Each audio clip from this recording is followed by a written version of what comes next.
Everyone in the Sundre Valley thought Reuben Fenwick had finally lost his grip. A wolf pack had been pulling down his calves for 2 weeks straight, and instead of doing what any rancher in the Alberta foothills would do, the 61-year-old widower started leaving road-killed deer at the edge of his north pasture every evening. His neighbor Murray Gladstone said the man was feeding the problem. The farm credit officer said he was buying himself false comfort. But Reuben kept driving out to that tree line alone, night after night, watching the dark between the spruce trees, patient in a way that made his neighbors stop laughing and start worrying instead. September had arrived cold and early in the foothills country that year. The Rocky Mountain front rose in the west, gray and permanent against a sky that couldn't decide between cloud and blue. The grasses across Reuben's 340 acres had already gone amber, and the Hereford cattle, 87 head, down from the 102 his wife Donna had helped him build over 20 years, moved slowly across the upper pasture, heads low, breath clouding in the morning air. Reuben Fenwick was a tall man, broad through the shoulders, but lean from a summer of working without help.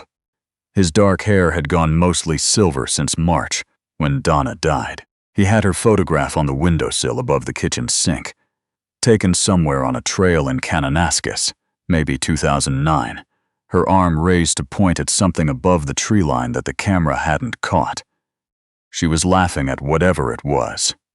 She was always laughing at things in trees. He had deep-set green eyes, a jaw that had squared over the years into something that looked permanent, and hands that no longer fully flattened when he opened them.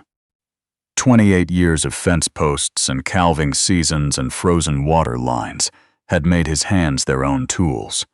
He rarely spoke first in a room. At the feed store, at the co-op meetings, people would wait for him to say something, because when he did, it was worth the wait. After Donna passed, the quiet around him changed character. It stopped feeling like patience and started feeling like weight.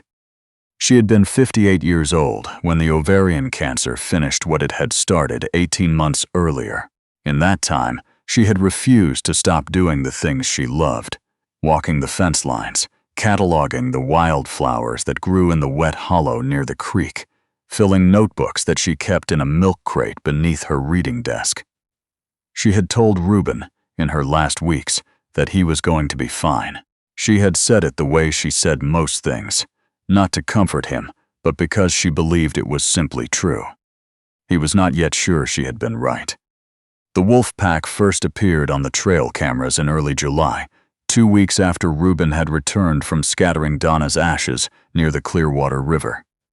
A single young male initially, big-pawed and curious, circling the fence posts along the north boundary, testing the air. Reuben watched the footage on the laptop she had taught him to use and felt something that was not quite worry. Wolves had passed through this country before. They usually moved on. This one did not move on. By August, there were 7 of them on camera. By the 3rd week of August, 9. The first calf went missing on a Tuesday. Reuben found what the wolves had left of it near the creek crossing, enough to identify it as the red-faced bull calf he had tagged in May. He stood there for a long time without moving. The creek ran quick and cold past his boots. 2 more calves went in the following week. One heifer was found alive near the dugout, but badly slashed across her hindquarters. Reuben loaded her into the trailer at midnight and drove 40 minutes to the vet in Olds. She lived, but she was done for the season. Murray Gladstone came by the next morning, uninvited, which was Murray's way. He was 64 years old, shorter than Reuben by half a foot, thick in the chest and gut, with a red face that went redder whenever he felt he was being ignored. His family had ranched the property north of Reuben's since before either of them was born, and he held that history like a certificate of authority on every subject it touched. "You need to start shooting," Murray said, standing at the tailgate of Reuben's truck. "I don't care what the wildlife office says. You're allowed to shoot in defense of livestock." "I know the rules," Reuben said. "Then use them." The provincial wildlife officer arrived that same afternoon. Her name was Allison Tate, 43 years old, compact and matter-of-fact, with dark hair cut short and the kind of direct eye contact that said she had heard every version of this conversation before. She confirmed what Reuben already knew. The pack was likely denning in the Crown land north of his property, which complicated removal procedures. She could begin trapping paperwork, but it would take time. In the meantime, he was legally permitted to use lethal force if an animal was caught in the act of attacking livestock. Reuben thanked her and said he would think about it. That evening he loaded his father-in-law's old Point .30-06, a rifle Donna had brought into the marriage and which had never felt entirely his, and drove to the north fence line. He sat with the window down and the engine off until the cold came through his jacket. Nothing moved at the tree line. He drove home. 2 nights later, a motion light triggered at 2 a.m. He was out of bed and into his boots before he fully understood what he was doing. He drove without headlights to the north pasture and saw them in the moonlight. 3 shapes near the fence, big and purposeful. He fired twice. One wolf yelped and disappeared into the brush. The others scattered. He stood in the pasture after, listening to the night settle. His breath was loud in the silence. For 3 nights after that, the cameras showed nothing along the north fence. On the 4th night, a calf died in the south pasture. On the 5th, 2 wolves appeared on the east cameras, a direction they had never used before. On the 6th night, the pack didn't surface until nearly 3 a.m., long after Reuben had given up watching.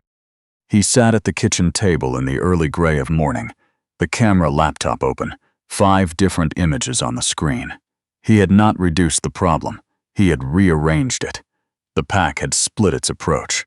They had stopped using the fence crossing they had always favored, and something in the way the youngest animals now moved, low and wide and cautious, told him that the lesson had been carried back to the group. He had taught them that he was dangerous. He had not taught them to leave. Reuben closed the laptop and stayed at the table for a long time. The photograph of Donna was on the windowsill above the sink. He looked at it without meaning to. He had not been inside her study since the week after the funeral, when a neighbor woman had come to help sort Donna's clothing for donation. Reuben had stood in the doorway then and said he wasn't ready. The door had stayed closed since March. He went in on a Saturday morning in late September, not looking for anything in particular. He needed a topographic map of the property, the one with the drainage markings, which Donna had always kept somewhere sensible. The room smelled like her still, faintly, the particular mixture of wood smoke and cedar, and the hand cream she used in winter. He had to breathe through his mouth for a moment before he could move. The map was rolled in a cardboard tube on the second shelf, exactly where he might have guessed. But it was what sat below it that stopped him. 5 journals, not the birdwatching kind, larger, thicker, with graph-ruled pages. The first was labeled in Donna's small, precise handwriting, Wolf Observations, NW Corridor, 2012 onward. He pulled them out and carried them to the kitchen table. She had started watching the pack 12 years ago, the winter that a small group first appeared in the drainage north of the property. She had written down everything: dates, temperatures, track measurements, the direction the wind was blowing when they appeared and when they didn't. She had drawn maps, careful hand-drawn sketches of the north boundary, the creek crossings, the game trails through the Crown land, and marked where she had seen specific animals. She had identified individuals by their size, coloring, and behavior, and had given some of them names. The alpha female she called Ash. Reuben turned pages slowly. Ash appeared in nearly every journal. Donna described her as large for a female, 90 pounds or more, with a coat the color of old cigarette smoke, a torn right ear from some early conflict, and a habit of holding back from the group when they moved into uncertain terrain. She never leads from the front when she doesn't know the ground, Donna had written. She leads from the back. She waits until the younger animals have given her the information she needs. Then she decides. He read until the light through the windows went orange and the cattle needed checking. He read the journals 3 more times over the following week. Everything he had done wrong since the pack arrived, Donna had already written around. She had noted that when a previous landowner to the east had begun shooting at the pack 6 years ago, the wolves had learned to avoid that property entirely, but had compensated by increasing pressure on adjacent land. She had noted that the pack used 3 crossing points along the north fence, but that Ash herself almost exclusively used one, a shallow depression near a stand of old spruce where the fence dipped slightly, and the ground stayed soft enough to show tracks for days afterward. Reuben went to that spot the next morning and stood in it. There were tracks, several sets, layered on each other, going back weeks. He knelt and put his hand beside a large print. His palm fit easily inside it. He called Allison Tate that afternoon. She came the following day, and he spread Donna's journals across the kitchen table in front of her. Allison turned pages without speaking for a long time. She picked up the most recent journal and read. When she finally set it down, she looked at him with an expression he couldn't quite name. "Your wife did this on her own?" she asked. "She studied wildlife biology for 2 years before we got married. At the University of Calgary, she never finished the degree." Allison looked at the maps. "This is better data than we have." They sat together for another hour, matching Donna's observations to the trail camera footage. The picture that emerged was clearer than anything Reuben had managed on his own. The pack's movement through his property was not random. It was routed, and the route followed Ash. Allison said she could apply for an emergency capture and relocation permit. With Donna's journals and the camera evidence, she thought the application was strong. But she needed to be clear about one thing. If we get the permit, we have to capture the whole pack. All 9. Partial removal usually makes the problem worse. The remaining animals scatter, sometimes into new territories, and predation risk actually increases for surrounding ranches. "I know," Reuben said. Allison looked at him carefully. "You've been reading about this." Donna had some extension publications in the back of her last journal. He paused. She underlined things. The permit came through in mid-October. Allison coordinated with a provincial wildlife team, and together, they identified the Spruce Stand Crossing as the installation site. Reuben funded most of the infrastructure himself: heavy corral panels, reinforced posts, a remote release gate, cameras repositioned to monitor the enclosure interior. He paid for it out of the equipment account he had been building toward a new bale processor. When the receipt came through the bank's online portal, he printed it and folded it into the back of Donna's first journal, where he was keeping all the paperwork now. It nearly emptied the account. He sat one evening with the statement on the table, doing the arithmetic 3 different ways. None of them came out better than the others. The bait, 2 deer carcasses obtained through the wildlife office from highway mortality, went in during the last week of October. The gate was fixed open.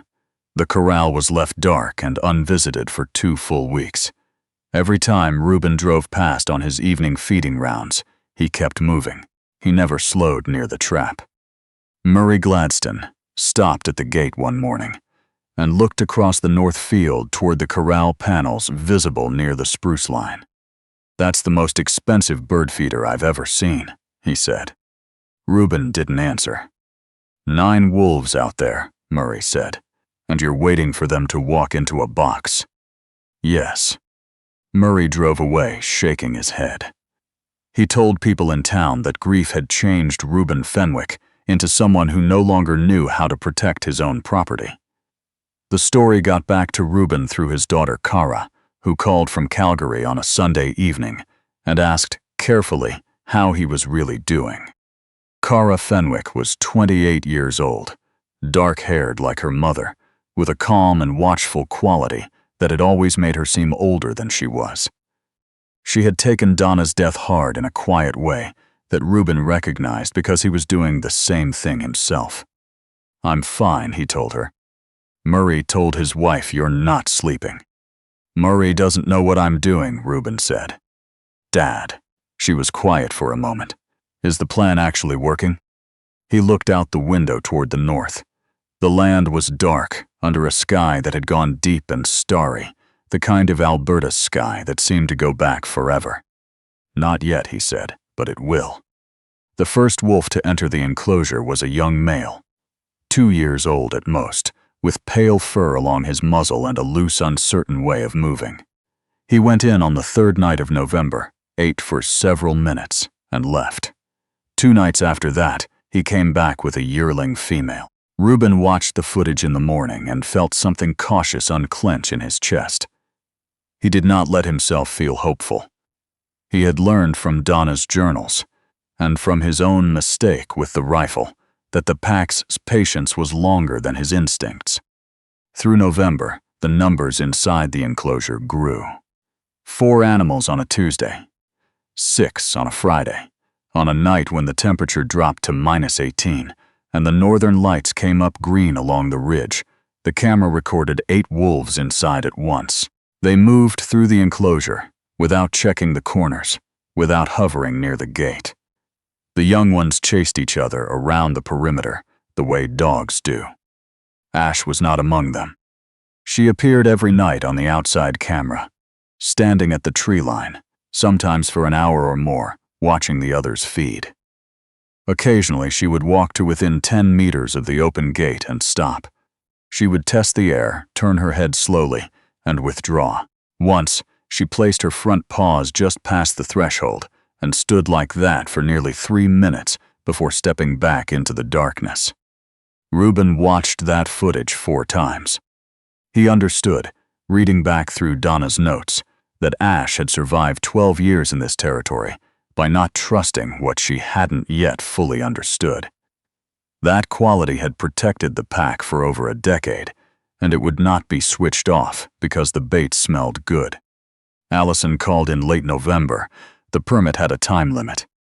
"We could close with 8, she said. 8 out of 9 is a significant reduction.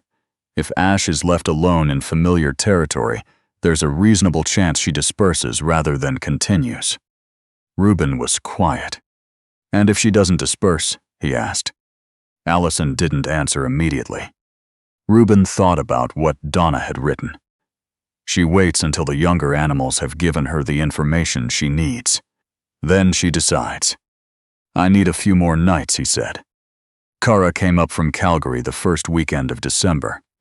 She helped him feed in the morning and stayed for supper, and they sat at the kitchen table the way they had when she was small. Her with her hands around a mug of tea, him with coffee that had already gone cold. She had her mother's way of being in a room without filling up all the space in it. "Tell me about the trap," she said. He told her everything. The crossing point, the bait, the weeks of watching. Murray's comments and the bank statement and the permit running out. He told her about Ash, how the old female stood at the edge of the enclosure every night and could not be hurried. Cara listened without interrupting, which was also her mother's way. "You think she'll come in?" Cara said. "I think Donna thought she would," Reuben said. "Eventually." Cara looked down at her mug. She was quiet for a moment. "Do you talk to her when you're out there at night?" Reuben considered this honestly. "Sometimes," he said, "in my head." Cara nodded like that made complete sense.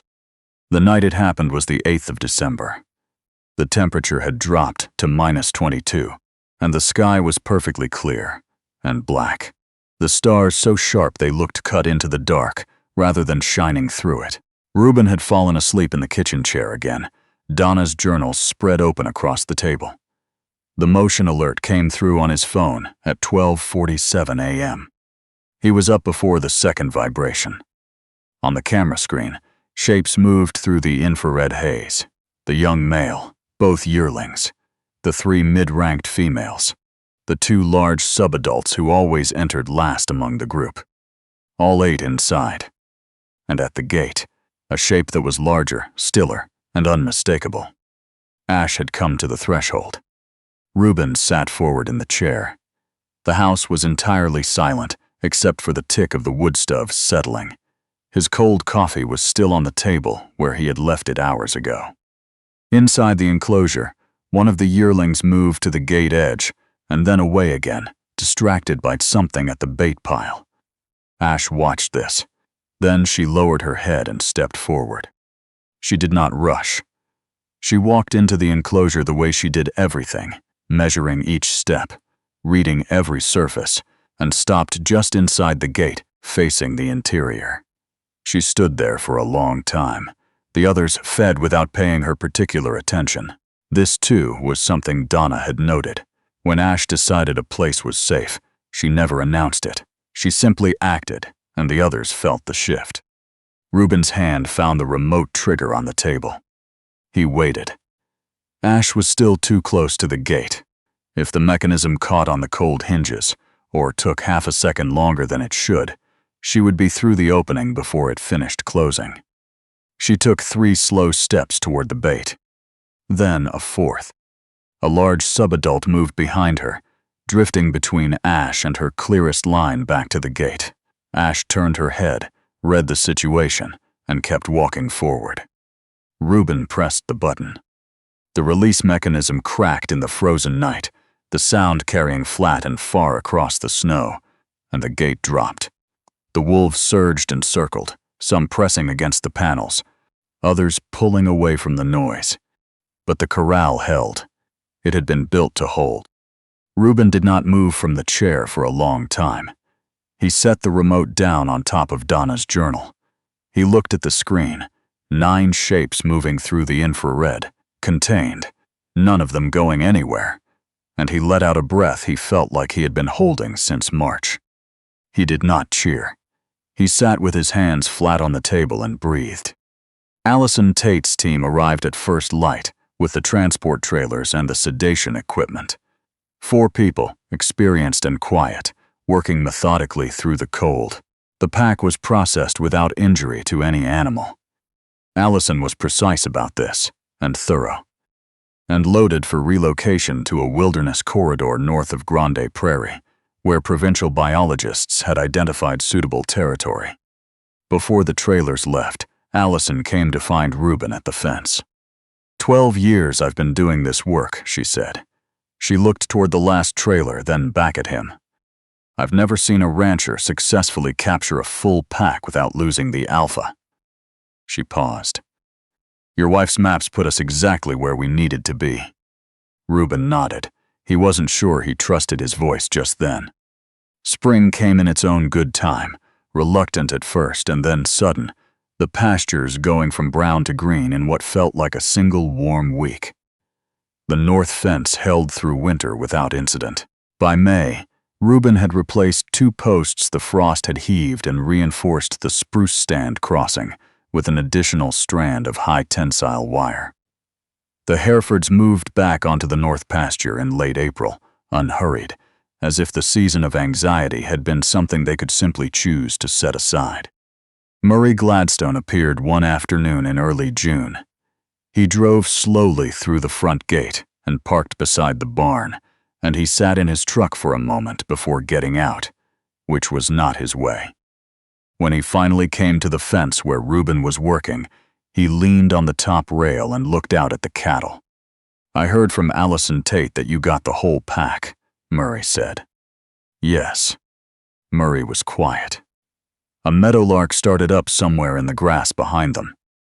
I said some things, Murray began. It's all right, Reuben said. No. Murray turned to look at him. His face had less of its usual certainty. You were doing something you understood and I didn't, and I kept calling it foolishness. I'm sorry, Reuben. Reuben set down his fencing pliers. He looked at his neighbor, a man he had known for 30 years, who had brought food to the house the week Donna died and not asked for a single word of thanks, and he nodded once. Come in for coffee, he said. I'll show you how the journals work. Murray came in and stayed 3 hours. He left with a printed copy of the trail camera map and a handwritten list of things to look for along his own northern boundary. That autumn, 2 other ranchers in the valley called with questions. One had a new pack beginning to test his fences. The other had a different problem entirely, black bears working his hay yard. But the principle was the same. Understand the pattern before you react to it. Reuben talked them through what he knew and what Donna had known, and he was honest about what he still didn't understand, which was still considerable. He told them both the same thing Donna's journals had taught him. The observation always comes before the decision. He had started adding his own notes to her journals by then. At first, just in the margins beside her entries, a date here, a fresh track location there, keeping his handwriting smaller than hers, careful not to crowd her words. After a while, he started a journal of his own, the same kind, bought at the same shop in Sundre, where she had always gotten them. Kara came up from Calgary for the long weekend in late October. They walked the north pasture together in the late afternoon, the mountains going pink, and then gray above the spruce line the cattle settled and quiet across the pasture below. Near the old spruce stand, Kara stopped and looked at the ground where the corral had stood. The panels were gone, returned to the equipment rental, but the earth still showed where the posts had been driven in. "Do you think Mom knew this would happen someday?" Kara asked quietly. "All of it, the journals, the pack, the trap. Do you think she planned it?" Reuben walked a few steps and stood looking north across the fence line into the Crown land. Dark timber, a creek he could hear but not see, the whole invisible country the wolves had once moved through freely. "I don't think she planned it," he said finally. "I think she just kept watching, because she believed the watching mattered." He paused, and she was right. Kara came to stand beside him. The first snow of the season was somewhere in the clouds above the mountains, almost close enough to smell. "She didn't leave me a solution," Reuben said. "She left me a way of paying attention." He was quiet after that, and so was Kara, and the land was quiet around them both, the steady, particular quiet of a place that has been understood rather than simply endured. Reuben had spent his whole life working hard on this land. He had always believed that effort was the answer, that the right response to any problem was to do more, push harder, act sooner. He knew now that some things only opened when you stopped forcing them and started listening instead. Donna had known this long before him. She had spent 12 years writing it down in careful journals that he had never once thought to ask about. Maybe that was what the land had been trying to show him all along, not through wolves or weather, or the slow difficulty of working alone, but through the quiet patience of the woman who had walked beside him for 28 years, watching everything, noting it all down, trusting that someday the right person would need to know.